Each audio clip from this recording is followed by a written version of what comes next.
Ok, bonjour. Je vais vous présenter le projet que j'ai appelé Multipong. Bon, ça fait partie de la catégorie des jeux simples comme Flappy Bird, etc. Mais j'ai choisi de vous présenter lui pour commencer. Donc ici, vous allez comprendre pourquoi j'appelle ça Multipong. Pour commencer, j'ai une palette ici qui se promène et qui est contrôlée par la souris. Et puis, on a une balle. Donc, quand on commence le jeu, ben, la balle se promène. Et puis, bon, quand la balle frappe les parois, ben, on peut déplacer notre palette ici pour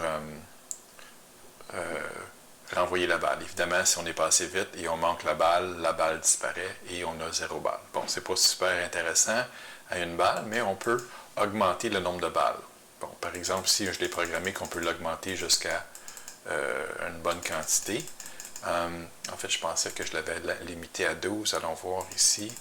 On peut l'arrêter à 10. Pardon, excusez, à 10. Donc, si on y va, par exemple, avec 3 balles, on va voir que les balles ont différentes grosseurs. Et quand les balles se frappent entre elles, on voit que ça rebondit et je ne suis pas très bon à jouer à ça. Donc, je peux recommencer avec 3 balles. Et puis, je vais faire une pause ici. OK?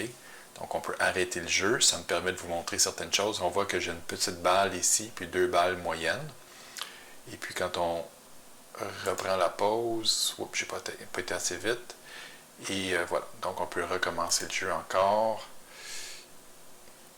Et si on recommence encore, pause. Oups, pas été assez vite.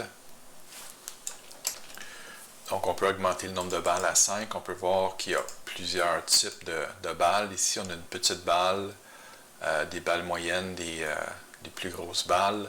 Et puis, les balles roulent à des vitesses variées. Donc, si je reprends, donc on voit là que quand les balles entre elles se frappent, oups, j'en ai manqué une. Donc, voilà, c'est... bon, c'est pas le jeu du siècle, mais c'est quand même amusant. Et puis, on va pouvoir apprendre plusieurs choses. Donc, je vais arrêter ça pour l'instant.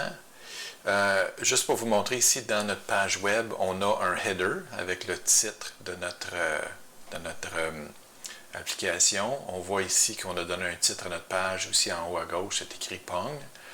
Qu'est-ce qu'on a? On a ce qu'on appelle un canevas. C'est ici où on va pouvoir jouer notre jeu.